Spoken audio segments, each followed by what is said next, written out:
안녕하세요. 아포입니다. 올해 1월 달에 제가 손혜원 의원과 관련돼 가지고 창성장 뉴스가 SBS에서 뜨자마자 이런 방송을 보냈었죠. 손혜원 의원 아마도 형량이 최대 5년까지는 갈 수 있을 것 같다 라고 말씀드렸었는데 최대가 아니라 최소가 될지도 모르겠네요. 어쨌든 지금 오늘 방송 손혜원 의원과 관련돼 가지고 깊게 들어가려는 방송은 아닙니다. 손혜원 의원이 지금 현재도 자신의 혐의를 부정하고 있어요. 그리고 또한 창성장, 목포, 적산가오 그리고 기타 27채인가요? 27채, 28채의 주택 매입과 관련돼서 그분께서는 지금 해당 부동산을 매도해서 차익을 보려고 했던 것이 아니기 때문에 투기가 아니라는 입장을 아직까지 견지하고 있습니다. 자, 그런데 여기서 우리가 한번 생각해 봐야 될 거. 지금 강부자들, 강남의 부자들이 지금 부동산을 매수하려는 것이 단순 차익 때문일까요? 자, 이 부분이 많은 분들이 오해를 하고 있는 것 중에 하나예요. 강부자들은 지금 강남의 부동산을 사서 2, 3년 후에 팔아서 차익을 보려는 게 아니에요. 이해가 잘 안 되시죠? 자, 제가 얼마 전에 또레미님이라고 혹시 아는 분들 계실까요? 부동산 커뮤니티, 그러니까 네이버 부동산 커뮤니티에 좀 관심이 많으신 분들 중에서는 또레미님을 모르는 분이 많진 않을 겁니다. 또레미님이라고 정말 실전 투자자시고요. 정말 시장에 대한 해안이 남다른 분이시죠. 그리고 시장이 돌아가는 현장, 바닥의 심리를 갖다가 가장 먼저, 대한민국에서 거의 가장 먼저 접하시는 분이 아닐까. 정말 부동산 투자에 있어서는 규제, 워렌 버핏 정도가 아닐까 싶은 생각이 드는 분인데요. 어쨌든, 그분을 통해서 한 할머니의 이야기를 듣게 되었습니다. 강남에 거주하신 할머니인데, 이분이 강남에만 아파트 50채를 가진 할머니라고 합니다. 이 할머니는 1990년대부터 지속적으로 돈이 생길 때마다 강남의 아파트를 한 채씩, 두 채씩 사서 모았다고 합니다.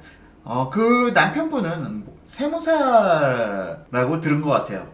자, 어쨌든 이분이 강남의 주택을 차곡차곡 매수를 했는데 이분의 특징은 팔질 않으셨다는 겁니다. 자, 현 정부나 부동산 투기꾼 하면서 울부짖는 분들 착각하시는 것이 이분들은 부동산을 갖다가 매도해서 차익 실현을 하려는 목적으로 부동산을 가지고 계신 게 아니라는 점이에요. 이분은 부동산을 매수해서 보유하고 있으면서 그 발생되는 전세 차익 이것만 가지고 2012년, 2013년, 2014년, 2015년 매년 빌딩 한 채씩 구입했다고 합니다. 자, 어떻게 생각하시나요? 강부자들이 집을 사는 이유가 단순하게 차익 실현이 아니에요. 주택을 갖다 구입하면은 이로 인해서 임대 수익이 발생되고 전세 차익만큼 또 이들은 자금 유동성이 늘어나게 됩니다. 실제로 2011년, 12년, 13년, 11년은 아니네요. 12년, 13년, 14년, 15년 전세가 강남에 1억씩 오른다고 쳐보죠. 집이 50채예요. 그러면 1년에 50억씩 생기는 겁니다. 그 당시에 꼬마 빌딩 50억짜리 하나씩은 구매하실 수 있는 그런 여력이 발생되는 거죠. 더욱이 가끔 언론에서 이런 뉴스들이 나와요. 전세가 하락, 전세가 급락 뭐 그런 뉴스들이 나오지만 사실 이것도 그분들한테 의미가 없어요. 왜 의미가 없냐? 전세가 하락이라는 게 전월 대비 혹은 1년 동월 대비 그런 식으로 비교를 하는데 전세 의무기간은 우리나라에서는 2년이죠. 2년 전후로 해가지고 전세가가 2년 전 대비 떨어진 지역은 거의 없습니다. 서울시 아파트 중에서 물론 있을 수는 있어요. 하지만 거의 전세가가 2년 단위로 봤을 때, 2년 단위로 비교해 봤을 때 전세가가 떨어진 사례는 없다는 거죠. 자, 그런 의미에서 봤을 때 주택가격 하락기 이 부분에 대해서 강남 부자들은 신경도 안 써요. 왜 신경을 안 쓰냐? 주택가격이 떨어져도 전세가는 상승하니까 그만큼 현금 유동성은 이분들한테 더 늘어나니까. 그렇기 때문에 강남 집값이 떨어진다고 해서 강부자들이 떨고 있다? 그건 상당히 일차원적인 생각이에요. 강남의 부자들은 여러분들이 생각하는 것과 다른 생각을 가지고 있어요. 자, 여러분들께서는 강부자들이 부동산 차익 실현을 위해서 부동산을 산다고 생각하시지만 꼭 차익 실현만이 아닙니다. 그리고 지금 부동산을 구입하시는 분들 중에 이런 생각을 가지고 구매하시는 분들이 많고요.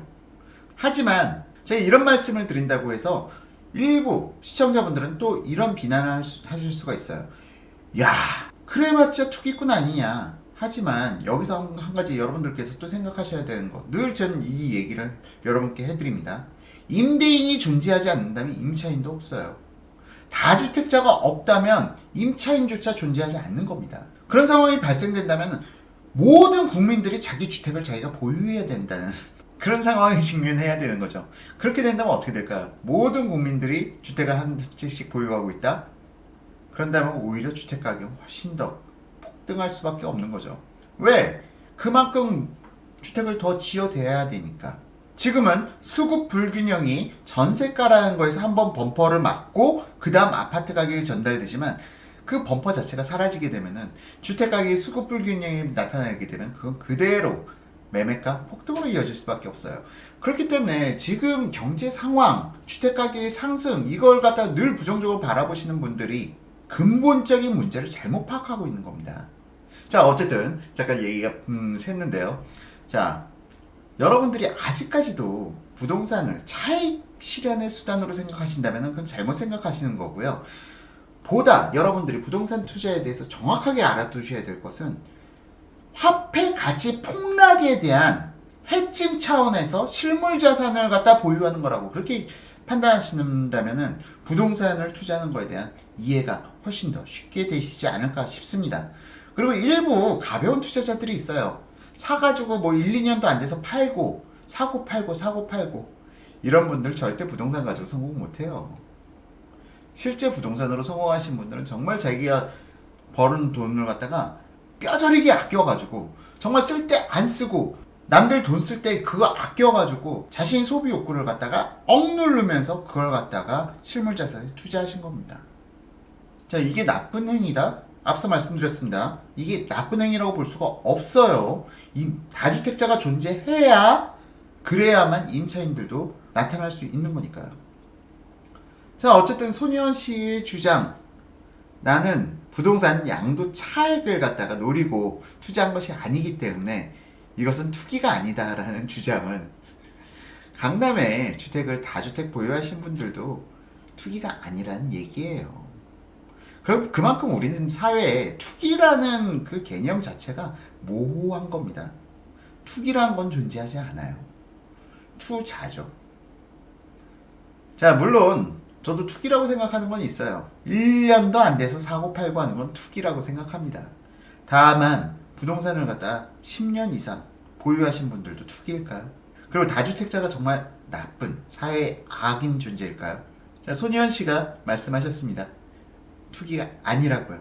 그렇기 때문에 여러분들도 지금 부동산에 대해서 다주택자를 바라보는 시각에 대해서 조금은 변화된 시각으로 바라보시길 희망하면서 짧게 오늘 영상 마치도록 하겠습니다. How long, time after time, I've been loving you.